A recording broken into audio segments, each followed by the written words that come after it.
देख रहे हैं तुलजापुरनामा न्यूज।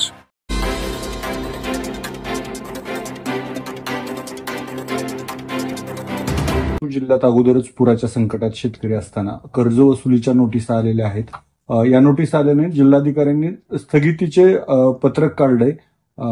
खरंच यावर समाधानी आहात का, किंवा शेतकऱ्यांना काय दिलासा देण्याची गरज आहे? जिल्हाधिकाऱ्यांना च्या पत्राने ह्या नोटिसा किंवा ही वसुली थांबू शकते का? कारण आपल्याला माहित आहे की ज्यावेळेस मुख्यमंत्री मराठवाडा दौऱ्यावर आले होते त्यावेळेस त्यांनी सांगितलं होतं की ही टंचाई समजून टंचाईमध्ये ज्या उपाययोजना असतात त्या उपाययोजना आपण लागू करू।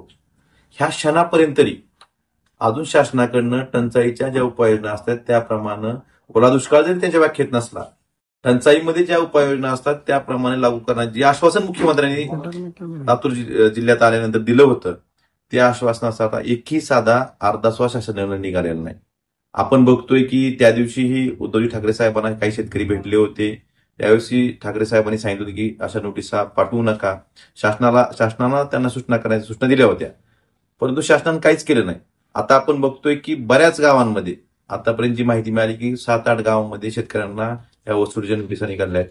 त्याचबरोबरीनं जिल्हा मध्यवर्ती बँकेनं शेतकऱ्यांच्या शेती कर्जाच्या वसुलीसाठी 101ची कारवाई, ज्यानुसार शेती त्यांची जप्तीची नोटीस जी प्रक्रिया असते ही प्रक्रिया सुद्धा सुरू केलेली आहे। धाराशिव जिल्ह्यात जवळपास 1369 शेतकऱ्यांवर 101च्या कारवाईनुसार प्रक्रिया सध्या प्रस्तावित केलेली आहे, सुरू केलेली आहे। असं असताना एका बाजूला शेतकरी कर्जमाफी मागतोय, पंजाबप्रमाणे मदत मागतोय, आणि ती द्यायचं तर लांबच, टंचाईच्या उपाययोजना जाहीर करायचं तर लांबच, पण शेतकऱ्यांना कर्ज वसुलीच्या नोटिसा पाठवून बँकामार्फत, जिल्हा बँकेची असेल किंवा खाजगी सरकारी बँकेच्या असतील, हे शेतकऱ्यांच्या जखमीवर मीठ चोळायचं काम हे सरकार करतंय। आणि जिल्हाधिकाऱ्यांनी पत्र दिलं म्हणून कुठेतरी आपण त्या बाजूची बाजू मांडत असाल तर हे चुकीचं आहे।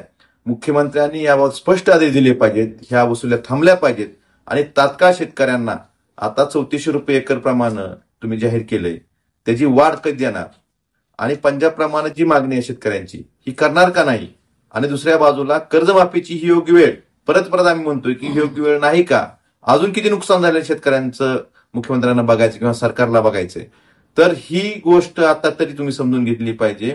आणि पंचनामे बाकीच्या गोष्टीच्या मध्ये न पडता तुम्ही शेतकऱ्यांना आज तरी तुम्ही टंचाईच्या बाबतीतल्या ज्या उपाययोजना जाहीर कराव्या आणि 50,000 रुपये प्रमाणे शेतकऱ्यांना पंजाबच्या शेतकऱ्याप्रमाणे नुकसान भरपाई ऑगस्ट पर्यंत जरी पैसे आले असले, आता 8,500 शेतकऱ्यांना पैसे मिळत आहेत, जून पासून जे पाऊस पडला ते 50,000 प्रमाणे ती नुकसान भरपाई आणि कर्जमाफी ही तात्काळ जाहीर करावी हे सरकारला आमचं सांगणं आहे। आणि नाहीतर आम्ही शिवसेना उद्या या नोटीसची होळी तर करणारच आहोत, परंतु मराठवाडा स्तरावर माननीय उद्धवजी ठाकरे साहेब यांच्या नेतृत्वाखाली कर्जमाफी आणि हेक्टरी 50,000 अनुदान यासाठी सुद्धा शिवसेनेचा मोर्चा निघणार आहे।